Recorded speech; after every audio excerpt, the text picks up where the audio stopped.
Boa tarde a todos, muito obrigado mais uma vez por estarem aí desse lado. Estamos aqui hoje para a apresentação do e-book sobre violência doméstica, que foi realizado com base nas conferências que têm vindo a ser organizadas pelo Conselho Regional de Lisboa. Sem mais delongas, passo a palavra ao meu caro amigo, Dr. António Castanho, psicólogo clínico, psicoterapeuta, membro da equipa de análise retrospectiva de homicídio em contexto de violência doméstica. Boa tarde, Dr. João Massano, boa tarde, Dra. Rosa Monteiro. É com muito gosto que estou aqui convosco e com muita honra que estou aqui convosco no lançamento do e-book, na sequência das conferências realizadas pela Ordem dos Advogados, pelo Conselho Regional de Lisboa, e muito grato por esta preocupação que o Conselho Regional de Lisboa, da Ordem dos Advogados, tem demonstrado sobre esta problemática que é tão cara para todos nós que estamos aqui presentes, e a necessidade de efetivamente dotar os profissionais da área do direito de alguns conhecimentos que são muito importantes para, de facto, prestar um melhor serviço aos cidadãos e às pessoas que procuram os serviços, nomeadamente dos advogados e das advogadas. Eu, na altura, tive o prazer de colaborar com o Conselho Regional de Lisboa, através até de contacto com muitos dos especialistas que nos honraram com a sua presença, especialistas estrangeiros, e desafio a quem não esteve presente a consultar quer a transmissão que foi realizada e gravada, quer também agora este e-book vai ser lançado. Mas não poderia deixar nesta oportunidade que me foi dada, de voltar novamente à necessidade de todos e todas que trabalham nesta área se dedicarem e olharem com muito mais atenção sobre a apresentação que eu nessa altura partilhei. A minha apresentação não vai ser nem de perto nem de longe tão longa como foi naquela altura, mas volto a falar sobre o impacto da violência doméstica nas crianças e da necessidade de os profissionais que trabalham nos serviços de apoio às vítimas e que trabalham com as vítimas terem a possibilidade de estarem mais informados sobre o que é o trauma, sobre o impacto que o trauma tem nas pessoas que o sofrem. Eu vou partilhar aqui uma apresentação, dê-me só um minuto. Muito bem, penso que agora consigam ver. Vou-vos falar um pouco mais, e este é um resumo da apresentação que fiz na altura, mas que considero ser novamente importante trazer aqui esta transmissão, que são os efeitos e a implicação da exposição à violência doméstica por parte das crianças. Trago números que apresentei na altura, que são preocupantes e que referi que entre 1 de janeiro de 2010 e 31 de dezembro de 2018, cerca de 84.767 das situações de violência doméstica foram presenciadas por crianças e jovens, ou seja, em cerca de 37,7% das situações denunciadas encontravam-se crianças presentes a quando da chegada da polícia ou da GNR, da PSP ou da GNR ao local da ocorrência. Entre 1 de janeiro de 2010 e 31 de dezembro de 2018, portanto no mesmo período, pelo menos 13.133 crianças com idades entre os 0 e 17 anos foram alvo direto do agressor. Estes dados são dados da investigação científica e, portanto, é necessário que se perceba efetivamente os efeitos a longo prazo nas pessoas e nas pessoas que nos rodeiam e sobre as quais temos grande responsabilidade, todos nós, enquanto profissionais. Os maus-tratos na infância estão associados a efeitos marcantes na morfologia do cérebro, função e rede neuronal. Isto começa ainda na gravidez e, portanto, quando eu tenho tido o privilégio que me foi dado pelo Dr. João Massano também de partilhar inúmeras conferências sobre violência doméstica no ano de 2019, essencialmente, e onde percebi que existem ainda algumas pessoas, profissionais, com que têm efetivamente o dever e a responsabilidade de conhecer algumas destas questões, ou seja, destes efeitos, de ainda pensarem que efetivamente na gravidez as crianças estão protegidas, estarão mais protegidas com certeza, mas estão sob a influência efetivamente do stress e dos impactos do trauma. O impacto dos maus tratos nas trajetórias do desenvolvimento do cérebro fornece um sinal forte que em muitos casos parece ser muito maior do que os sinais associados à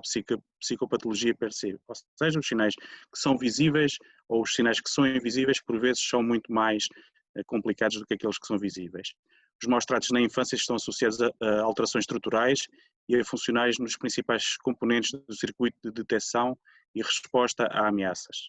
Estes diferentes componentes têm os seus próprios períodos sensíveis, de modo a que os maus tratos em diferentes idades visam esse circuito, mas de formas diferentes. É importante que se perceba que as diferentes faixas etárias, o impacto tem diferentes resultados. Existem períodos silenciosos entre o tempo de exposição e o aparecimento de diferenças cerebrais visíveis e sintomas psiquiátricos. Portanto, pode existir de facto algumas situações em que, nomeadamente as crianças, não manifestam sintomas, não têm qualquer tipo de expressão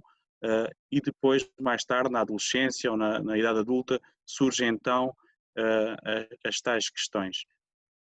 Por causa destes períodos de silêncio, não se pode concluir que uma criança vitimizada ou negligenciada não tenha sido afetada, mesmo se estiver assintomática. Os estudos apontam para uma transmissão intergeracional da violência com impactos psicológicos de saúde, comportamentais e socioeconómicos. O impacto da violência doméstica é, assim, uma necessidade emergente. O tratamento, a intervenção precoce é uma necessidade emergente por todas estas razões que apontei neste ponto anterior. Em muitos casos, as crianças desempenham um papel crucial no auxílio ao progenitor, impedindo a agressão ou o homicídio. O impacto de ter visto a sua mãe batida ou ser morta pelo pai ou outro adulto é brutal. As vidas destas crianças são mudadas para sempre. Muitas destas crianças são as principais vítimas de violência quando a violência emocional, verbal, física, sexual lhes é infligida. Algumas são agredidas violentamente quando tentam intervir para acabar com a violência, outras são usadas como parte da vingança e do ciúme que pode surgir quando um dos pais tenta reconstruir uma nova vida para si e para os seus filhos. Tragicamente, algumas morrem. Não raras vezes a mãe morreu e o pai comete suicídio e noutras situações foi preso. Em casos de homicídio ou tentativa, as crianças não só lidam com o trauma e com a dor da perda dos pais, mas também com questões como a mudança da sua realidade social, viver com quem, onde, separação de amigos, escola e casa. Portanto, estamos aqui a perceber o impacto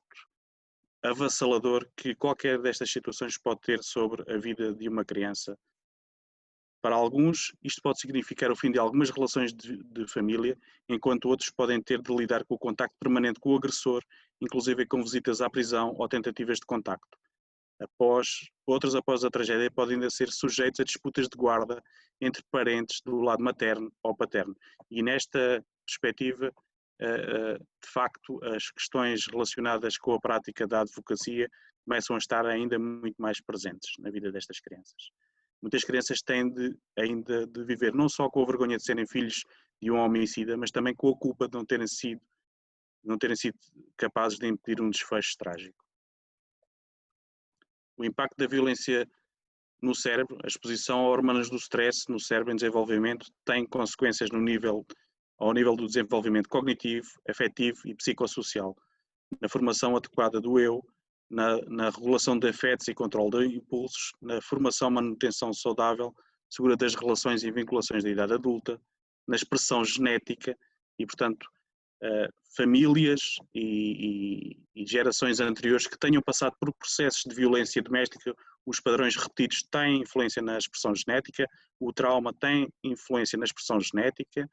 e aqui nas questões mais concretas da mielinização, adultos que foram vítimas de violência doméstica em crianças tendem a ter camadas mais finas de revestimento de mielina no cérebro, de acordo com o estudo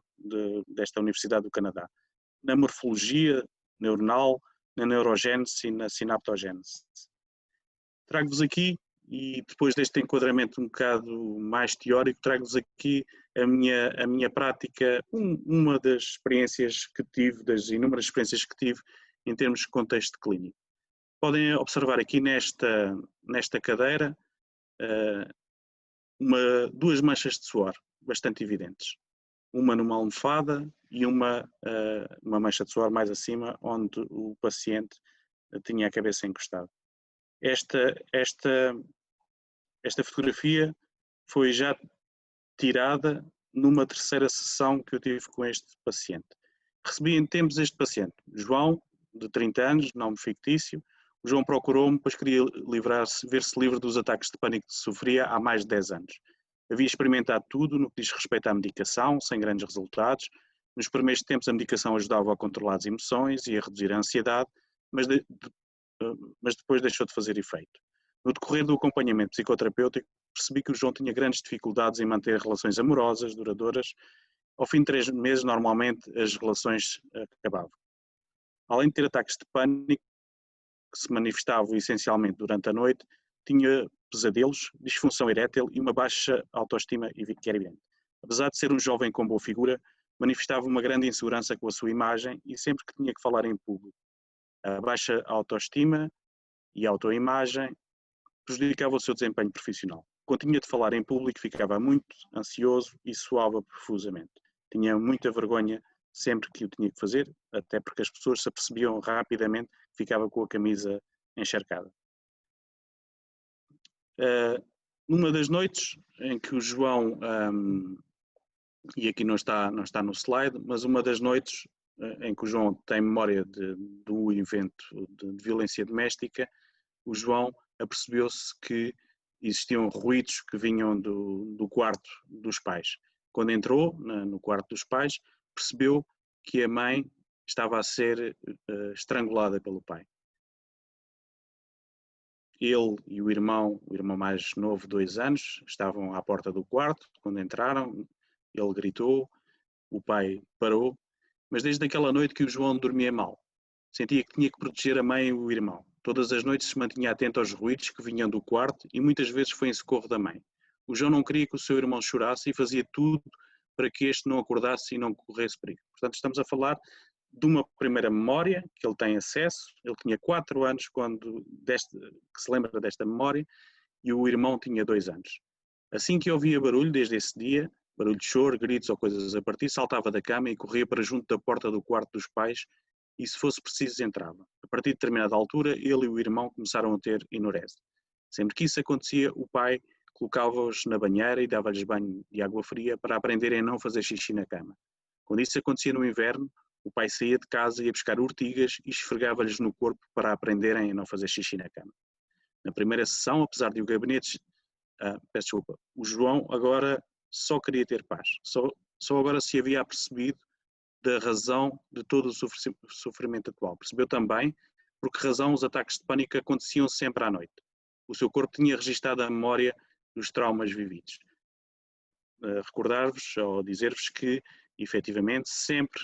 os ataques de pânico sucediam sempre à noite. Quando o João ia para a cama, quando se deitava, tinha sempre ataques de pânico. Na primeira sessão, apesar de o gabinete ter ar-condicionado e estar fresco, o João deixou a cadeira encharcada em suor. Sempre que ele saía das sessões, eu olhava para a cadeira e dizia para mim mesmo: o dia em que este rapaz sair e a cadeira estiver seca, alcançamos a vitória sobre o trauma. Um dia, já quase no fim do nosso trabalho, o João olhou para a cadeira, virou-se para mim e com um sorriso rasgado disse: doutor, deixei de suar a cadeira. E eu sorri também. A violência doméstica deixa profundas marcas no corpo e na mente das crianças e o trauma começa muitas vezes ainda na gravidez. Estou quase a terminar e concluo dizendo: os nossos cérebros são esculpidos pelas primeiras experiências e a violência doméstica e as figuras de referência têm particular importância nestas primeiras experiências. Os maus-tratos e a violência moldam o cérebro para lutar e ter uma atitude de defesa e enfrentamento antecipado à custa de feridas profundas e duradouras. O stress e o trauma na primeira infância não é algo que simplesmente se supera, portanto, o tempo não cura tudo. É importante que saibamos disto e que todos paremos de repetir por vezes aquela frase: o tempo irá curar, o tempo ajuda a ultrapassar. Devemos reconhecer e atuar precocemente se quisermos fazer algo sobre o ciclo da violência, que geralmente leva as vítimas a enfrentarem consequências futuras. Os esforços para reduzir a exposição à violência têm impacto positivo no desenvolvimento do cérebro e na saúde mental e física.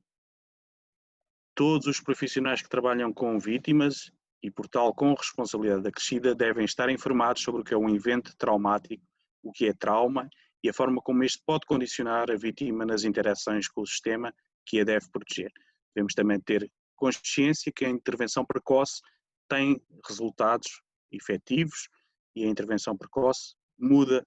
a vida das crianças. Não é admissível que se continue a preferir frases como porque é que não resistiu à violência, abuso ou violação,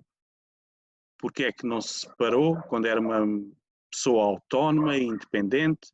Quando se fala da prevenção da vitimização secundária nos serviços, esta passa necessariamente por práticas profissionais informadas sobre o trauma. E aqui, já terminando, volto a agradecer e a reconhecer o papel do Conselho Regional de Lisboa da Ordem dos Advogados neste caminho. Através do Dr. João Massante, têm feito um trabalho de informação e de formação a este nível, que acho que, obviamente, como todos os advogados e advogadas devem ter, este tipo de formação e informação sobre o impacto da violência doméstica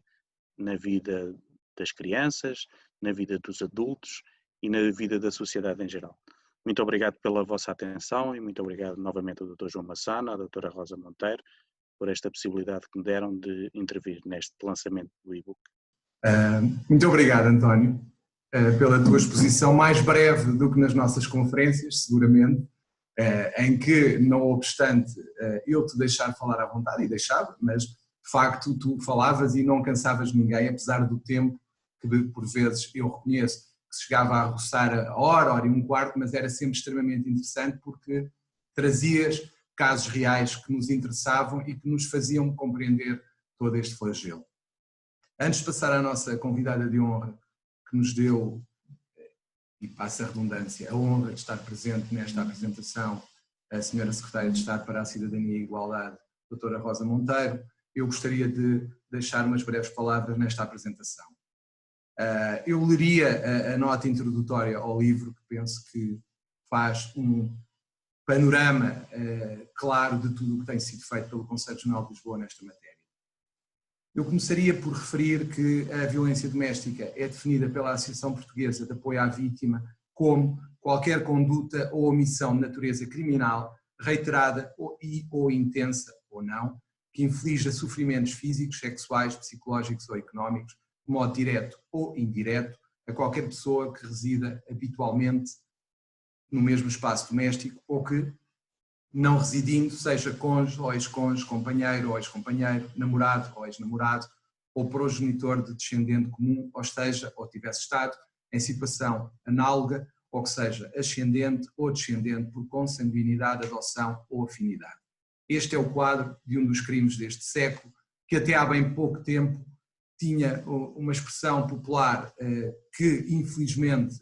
era seguida, que é entre marido e mulher ninguém mete colher, mas neste momento penso que é o oposto. Entre marido e mulher, quando haja violência, todos temos a obrigação de meter a colher. As coisas mudaram, felizmente, e o papel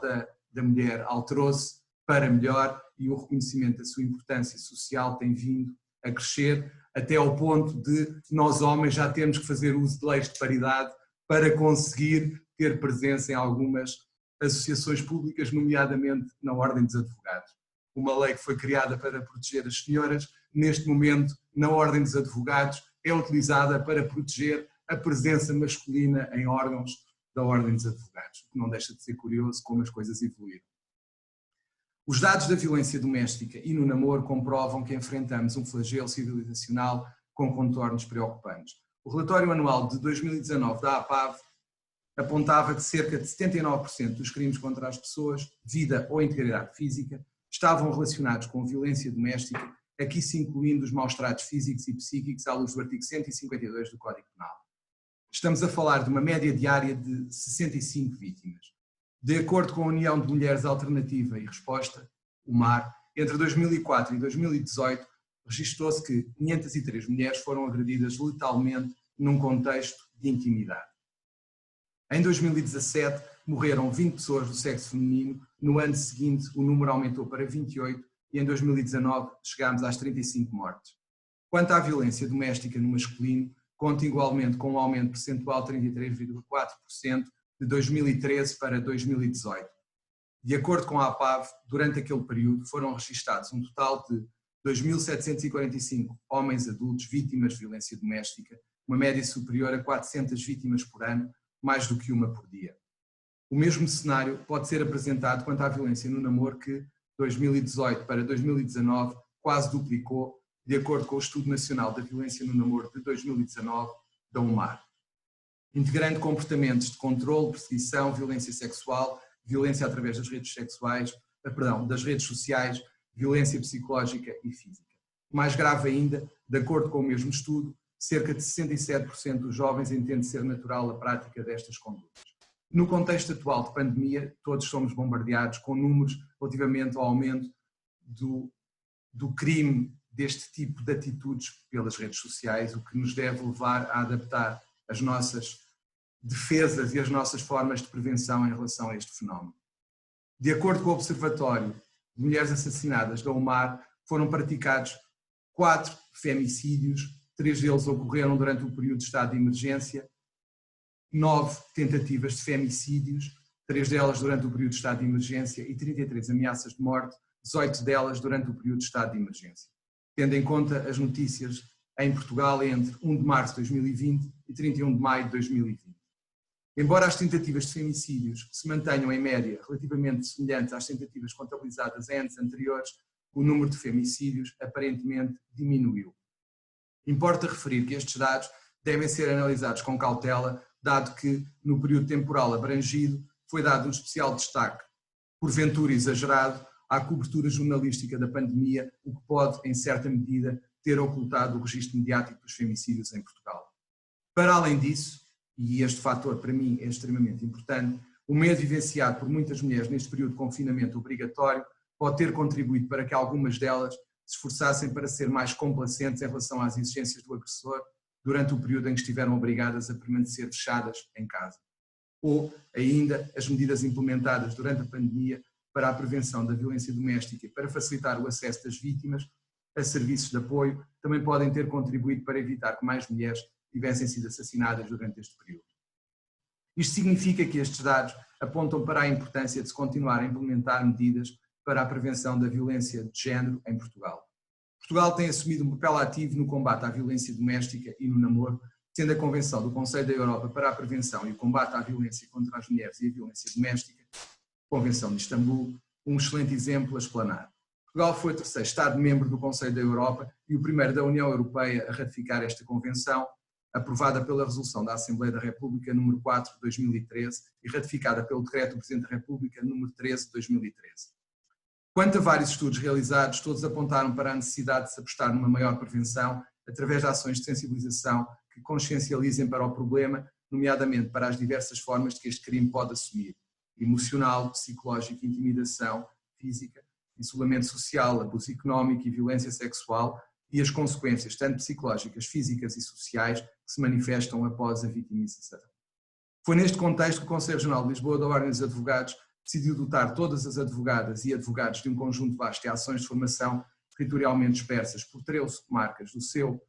âmbito territorial, a saber Almada, Amadora, Barreiro, Caldas da Rainha, Loures, Moita, Oeiras, Rio Maior, Seixal, Setúbal, Sintra, Torres Vedras e Vila Franca de Xira,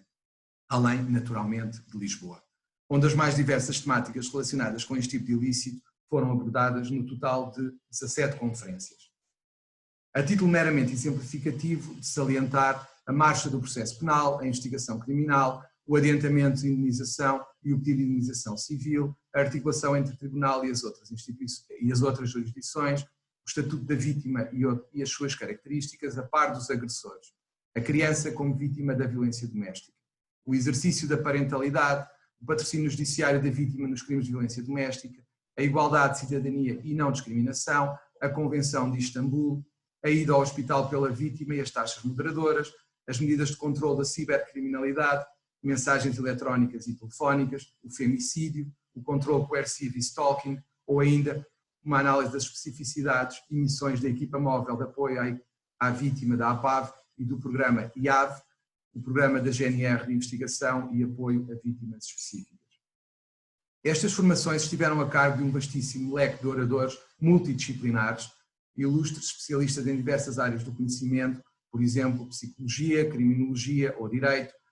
como psicólogos clínicos e forenses, psicoterapeutas, juízes conselheiros e de direito, magistrados do Ministério Público, professores universitários, docentes do Centro de Estudos Judiciários, investigadores, criminólogos, advogados, juristas ou ainda agentes das divisões da PSP e GNR. Ademais, pretendeu-se enriquecer ainda estas temáticas com a voz da experiência internacional, tendo-se realizado, e aqui com o papel extremamente relevante e importante do Dr. António Castanho na sua organização, uma conferência internacional subordinada ao tema violência doméstica, o papel dos advogados, que contou com a presença de oradores essencialmente provenientes do Reino Unido e dos Estados Unidos da América. O Conselho Regional de Lisboa da Ordem dos Advogados abraçou esta missão, mas fê-lo com a preciosa colaboração de todas as câmaras municipais, das delegações envolvidas, da APAV, da Comissão de Proteção de Crianças e Jovens, da equipa de análise retrospectiva de homicídio em violência doméstica, da Secretaria-Geral do Ministério da Administração Interna, da Secretaria de Estado para a Cidadania e Igualdade, da Comissão de Proteção às Vítimas de Crimes, do Instituto Egas Muniz, do Instituto de Apoio à Criança. Peço desculpa, é fastidioso, mas acho que devo referir todas as entidades que participaram, do Instituto de Apoio à Criança, do Centro de Apoio Familiar e Aconselhamento Parental, do Movimento de Defesa da Vida, da Associação de Mulheres contra a Violência, da Associação Portuguesa de Mulheres Juristas, do Observatório de Mulheres Assassinadas do Omar, da Comissão para a Cidadania e a Igualdade de Género, da Equipa de Prevenção de Violência em Adultos, da UNI+, 2.0, Programa de Prevenção da Violência do Namoro, da Direção-Geral de Reinserção, Serviços Prisionais, da Segurança Social, da PSP, da GNR, do Conselho Regional de Évora, da ACES Almada, da CPCJ Almada, da Divisão de Desenvolvimento Social e Cidadania da Câmara Municipal de Seixal, dos diversos gabinetes de apoio à vítima das delegações, da Comissão de Proteção de Crianças e Jovens de Torres Vedras e da Rede Municipal contra a Violência Doméstica e de Género do Seixal. Para todos, um muito obrigado. Sem a ajuda e o empenhar de cada um, não teria sido possível fazer este trabalho, que tenho a certeza vai continuar com o apoio da Sra. Secretária de Estado. Vamos continuar a fazer este trabalho que assume um caráter de interesse público e que agora é compilado e divulgado através da presente obra. Resta fazer votos para que esta compilação, que reflete todo o sucesso desta grande aposta do Conselho Regional de Lisboa da Ordem dos Advogados, seja para os especialistas ou outros interessados nestas temáticas muito útil e que o contributo de todos os oradores, participantes e demais envolvidos possa trazer um melhor e cabal esclarecimento destes assuntos para a sociedade, por um lado, e para todos os profissionais forenses, por outro, sempre com o intuito de diminuir significativamente esta criminalidade que ao longo dos últimos anos tem vindo a registrar aumentos impactantes e que exige condutas preventivas e persistentes na luta por uma sociedade mais igualitária, segura e justa.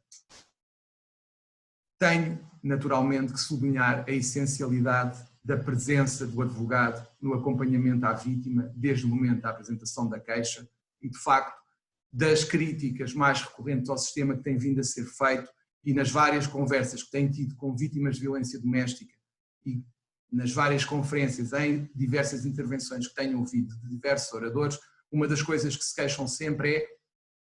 o facto de as vítimas não compreenderem porque é que o arguido tem desde o início acompanhamento jurídico, pago pelo Estado, e porque é que a vítima não tem logo desde o momento em que apresenta a queixa, nomeadamente através da criação de uma rede de advogados que estivesse disponível para as acompanhar desde o início, para que elas não se sintam desacompanhadas pelo sistema e saibam, por alguém que tenha a competência adequada, nomeadamente através da criação de programas de formação específicos para esta área, para os quais desde já me disponibilizo em nome do Conselho Regional de Lisboa, porque acho que é essencial criar uma rede multidisciplinar para que estas vítimas consigam sair destas situações em que são enredadas por psicopatas que não olham a meios para as controlar. Acho que é muito importante que se perceba que já tivemos 18 ações de formação, já tivemos mais de 2.000 pessoas em sala. Agora espero que com esta nova etapa provocada pela pandemia consigamos chegar ainda a mais gente, porque estamos com abrangência nacional, o que é ótimo para podermos explanar esta necessidade de formação e sensibilização para este fenómeno. Permitam-me que assinale que este mês a violência doméstica foi o tema das nossas formações e que encerraremos o mês com o lançamento de uma newsletter temática sobre a matéria da violência doméstica, que pretendemos que seja uma compilação de algumas das decisões e legislação mais relevante na matéria. Eu não posso terminar, e já o disse pessoalmente à Sra. Secretária de Estado, por agradecer todo o apoio que nos tem dado ao Conselho Regional de Lisboa, e estou seguro que continuaremos a colaborar, e parabenizá-la por nem a pandemia a parar, basta olhar para as suas redes sociais para perceber que não é uma Covid qualquer que impede que continue o seu percurso no combate pela cidadania, pela igualdade e pelo combate às desigualdades que se vêm a manifestar no nosso território, e por isso a parabenizo, porque acho que o país não pode paralisar e quem está em funções públicas tem o dever de continuar no terreno e fazer sentir às pessoas que a vida continua e que as pessoas continuam a precisar de apoio e que a injustiça está aí, por isso felicito-a por não ter parado apesar da Covid-19 e passo-lhe a palavra à Sra. Secretária de Estado. Muito boa tarde a todos e a todas e cumprimentar-vos e dar-vos os parabéns também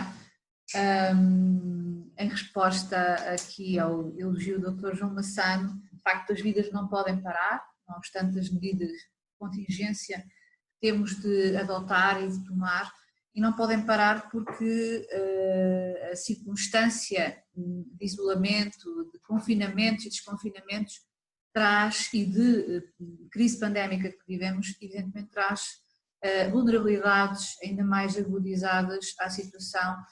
das pessoas que acompanhamos e que apoiamos. E por isso, muito obrigada também por esta oportunidade. Quero cumprimentar o Dr. João Massano, Presidente do Conselho Regional de Lisboa da Ordem dos Advogados, não só pela iniciativa deste lançamento deste e-book, um instrumento e uma ferramenta que será certamente não só o reflexo de todo o trabalho realizado, e já foram apresentados os números e eles realmente são impressionantes pela positiva, mas também se constituirá uma ferramenta de aprofundamento do trabalho, do conhecimento,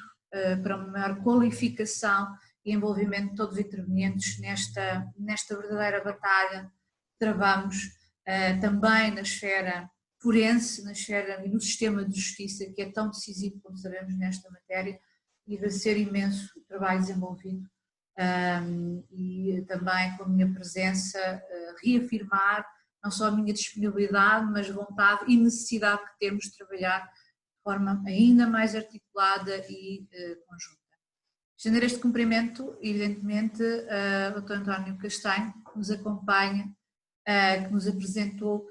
esta dimensão e com quem também temos partilhado estas preocupações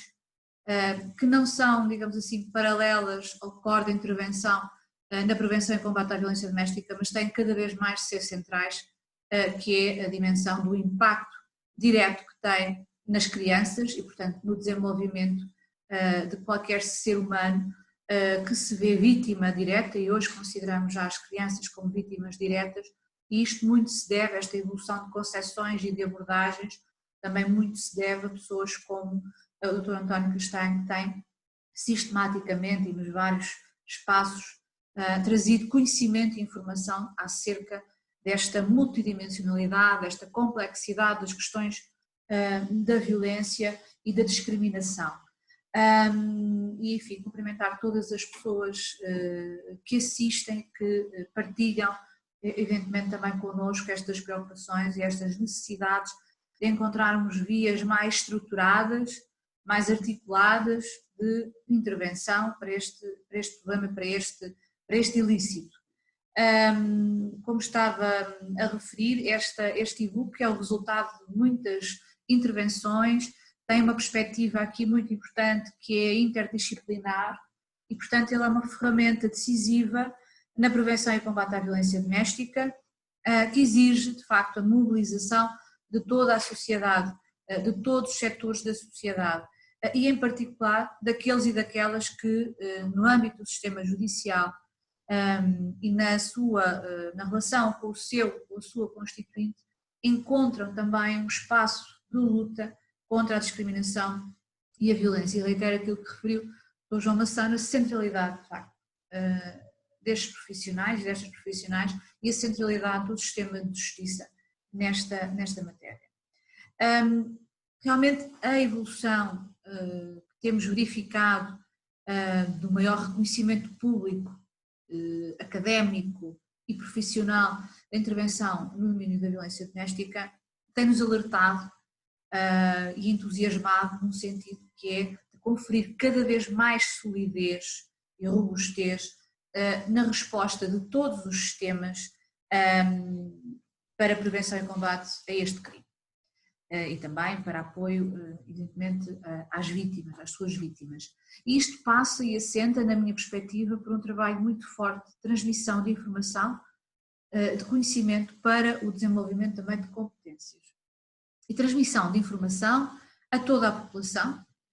porque este é um tema, esta é uma questão que bate à porta de todas as pessoas, não só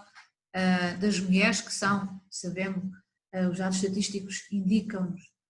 da prevalência das mulheres como vítimas de violência doméstica, mais de 80% das situações participadas, em mais de 80% das situações participadas das vítimas são, de facto, mulheres, mas também das redes de vizinhança, de familiares, de colegas de trabalho, que temos todos e todas um papel muito importante no desconstruir de alguns destes mitos e destes, enfim, destas noções muito de senso comum que associavam estas práticas a tradições no relacionamento entre os casais, entre homens e mulheres, para desmistificar, mas também a informação para perceber, para saber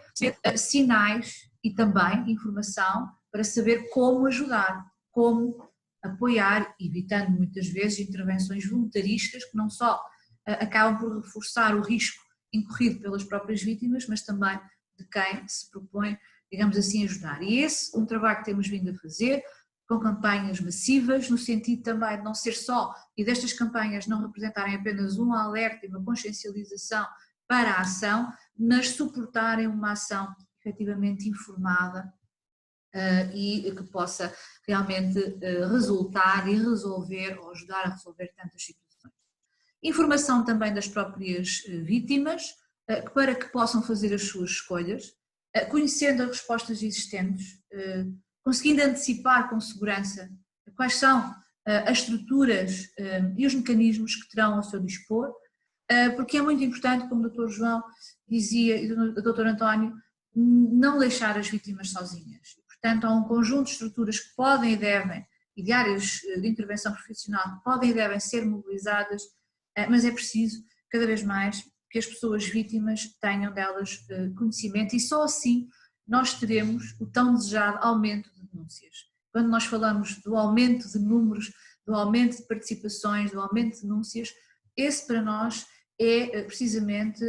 um sinal positivo de que a mensagem está realmente a passar e de que as vítimas estão a procurar mais ajuda, inclusivamente articulando com a intervenção que o Dr. João estava a fazer nos períodos, enfim, de estados de emergência que vivemos nesta crise pandémica. Entre março e junho, particularmente, houve um aumento de participações por parte de pessoas terceiras, ou seja, de vizinhos e de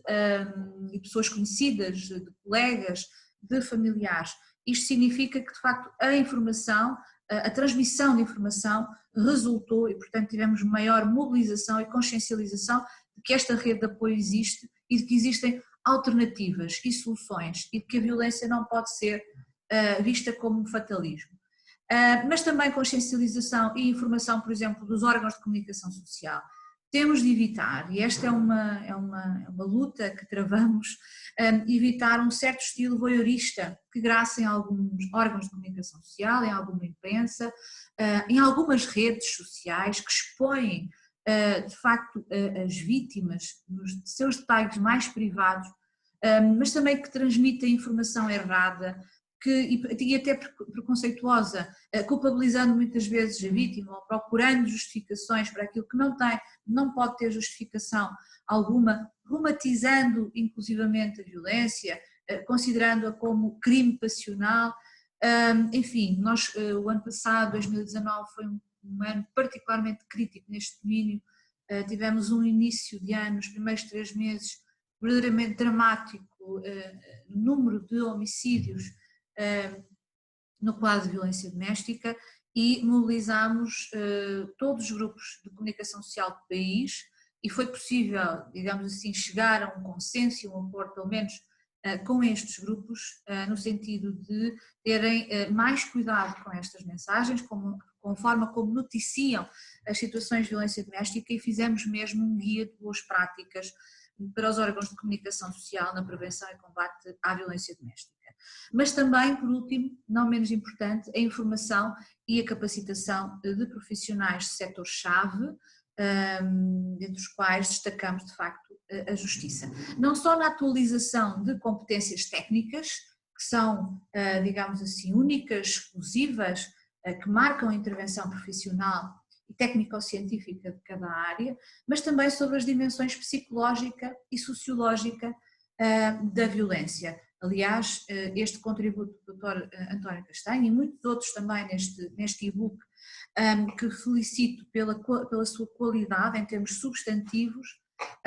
refletem bem a necessidade de compreensão de outras dimensões que não a estritamente, digamos assim, jurídica deste fenómeno tão complexo e tão desafiante quanto é o da violência doméstica, que se relaciona com tantas dimensões da vossa intervenção profissional. E relembro, por exemplo, a diretiva da Procuradoria-Geral da República, emitida no ano passado, que estabelece também novas abordagens e indicações nesta relação entre a componente de família e a componente de crime, que é um campo e no qual julgo que temos tanto ainda a explorar. Mas, como estava a referir, nós temos procurado, temos feito um esforço no sentido de qualificar a intervenção. Não só a intervenção da Rede Nacional de Apoio às Vítimas de Violência Doméstica, que nós conseguimos neste momento, já em 2020 e no mês presente, ampliar a mais de 96%, cerca de 96,5% de todo o território continental, ou seja, em todos estes concelhos nós temos já estruturas de apoio especializadas a vítimas de violência doméstica, que trabalham na sua estabilização emocional e no apoio social, no acolhimento, no atendimento, na orientação e encaminhamento. E aqui temos o desafio de fazer mais esta articulação com advogados e advogadas, e portanto temos aqui um campo de trabalho que procuramos também já afirmar através do protocolo que temos entre a Comissão para a Cidadania e a Igualdade de Género e a Ordem dos Advogados, e agora estreitando ainda mais esta relação com o Conselho Regional de Lisboa, no sentido de encontrar soluções e alternativas para esta articulação que não está, considero, na sua plenitude ainda, e portanto temos aqui passos a trilhar e a dar em conjunto. Mas, como estava a referir, esta procura de qualificação da intervenção acontece não só junto destas estruturas, mas também trabalhamos de forma articulada com todos os setores, com o Ministério da Administração Interna, com as forças de segurança, com o Ministério da Justiça, Saúde, Educação, Segurança Social, para produzir novas ferramentas que permitam uma intervenção harmonizada e uma leitura harmonizada dos problemas. E em junho passado publicámos o Manual de Atuação Funcional a adotar pelos OPCs nas 72 horas subsequentes à apresentação de denúncia por maus tratos cometidos em contexto de violência doméstica, e teremos também aqui uma oportunidade e uma parceria para, através dos vossos canais, divulgarmos este novo instrumento, que será em breve homologado pelos respectivos ministros, mas, portanto, fazer formação a partir deste instrumento, que é realmente bastante inovador nesta perspectiva de potenciar uma visão mais integrada das várias partes de intervenção do sistema no momento após uma queixa, que sabemos que aumenta exponencialmente o risco para a própria vítima.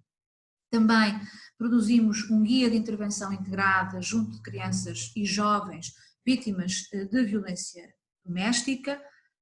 novos instrumentos para orientar os programas de prevenção primária e secundária da violência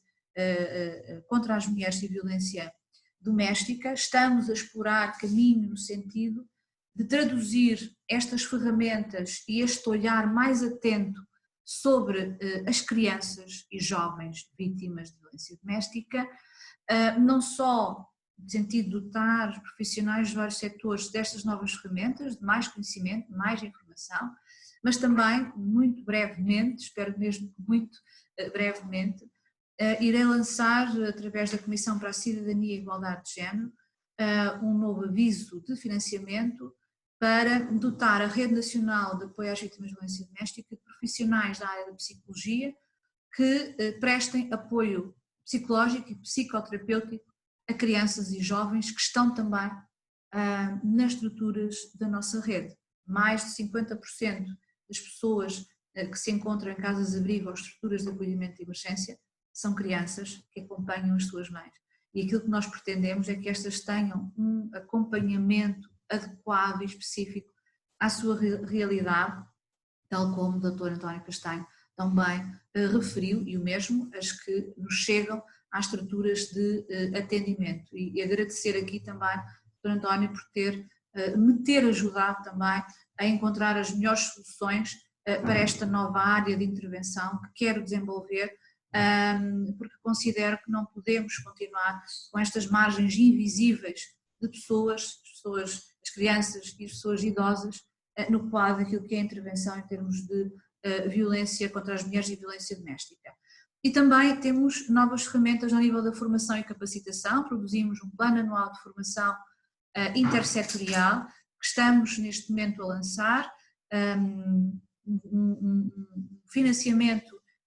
que ultrapassa os 10 milhões de euros e que pretende formar, capacitar profissionais de todas as áreas em todo o país. Estamos a articular com todos os ministérios e com o INA, precisamente para facilitar este trabalho, além de outras ferramentas que estão em revisão, autodenúncia, os próprios documentos atribuídos no quadro do Estatuto da Vítima, enfim, estamos realmente interessadas e empenhados em qualificar cada vez mais a intervenção. E nesse sentido, aqui também o desafio, já de alguma maneira abordado com o Conselho Regional, de desenharmos uma parceria estratégica para a disseminação de informação e de formação sobre estes novos instrumentos, mas também articular melhor o nosso trabalho conjunto ao nível das estratégias de apoio e de acompanhamento às vítimas de violência doméstica. Como estava a dizer o Dr. João Massano, os números são impressionantes.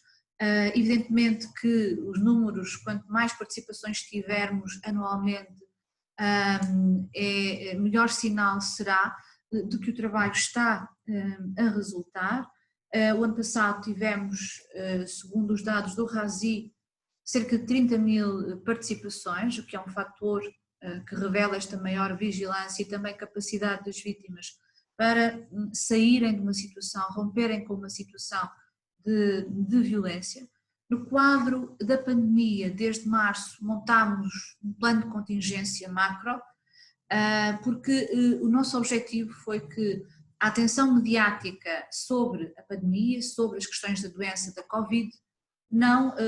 fizessem, digamos assim, relegar para segundo ou terceiro plano a situação e a particular vulnerabilidade das vítimas de violência doméstica. Lançámos uma campanha, Segurança em Isolamento, precisamente com esse objetivo. E mantivemos todas as estruturas da Rede Nacional de Apoio às Vítimas de Violência Doméstica em alerta permanente, adequando e adaptando novas soluções de comunicação e de informação com as vítimas. A própria Comissão para a Cidadania e a Igualdade de Género, como sabem, coordena esta Rede Nacional de Apoio a Vítimas de Violência Doméstica e que dispõe de serviços de informação e de linha de informação a vítimas, registou um aumento muito considerável, designadamente 300% relativamente ao período homólogo, de pedidos de ajuda através das 3 linhas. Existia um número de atendimento e também solicitei logo em março à Vodafone um apoio, no sentido de criarmos numa semana, isto conseguiu-se numa semana, uma linha de SMS para que as pessoas fechadas em casa pudessem, evidentemente, continuar a pedir ajuda, porque a limitação de um contacto telefónico evidentemente não permitia. Acolhemos e atendemos mais de 24.500 pessoas na nossa rede nacional, o que é também um dado muito significativo. Referir que aquilo que as estruturas e as ONGs nos indicam, em termos qualitativos, é que perceberam, e algumas das quais pela primeira vez, um maior compromisso e responsabilização por parte de vizinhos, de familiares, no pedido de ajuda. Isto é bem o sinal do resultado deste alerta e desta maior consciência social para um problema que não é exclusivo, evidentemente, das vítimas. Enfim, avançaremos no estabelecimento de mais protocolos de territorialização. É fundamental o trabalho em rede e estes protocolos de territorialização, apostando com uma ligação direta com as autarquias, com os municípios, com o setor da justiça, da saúde, as forças de segurança, a medicina legal, ONGs especializadas, são realmente o melhor caminho para que nesta rede de proteção e de prevenção as malhas se tornem cada vez mais estreitas e mais eficazes, precisamente na proteção. Mas estamos a fazer também um caminho no sentido de especializar respostas, porque as vítimas não são todas iguais e o seu tratamento e acompanhamento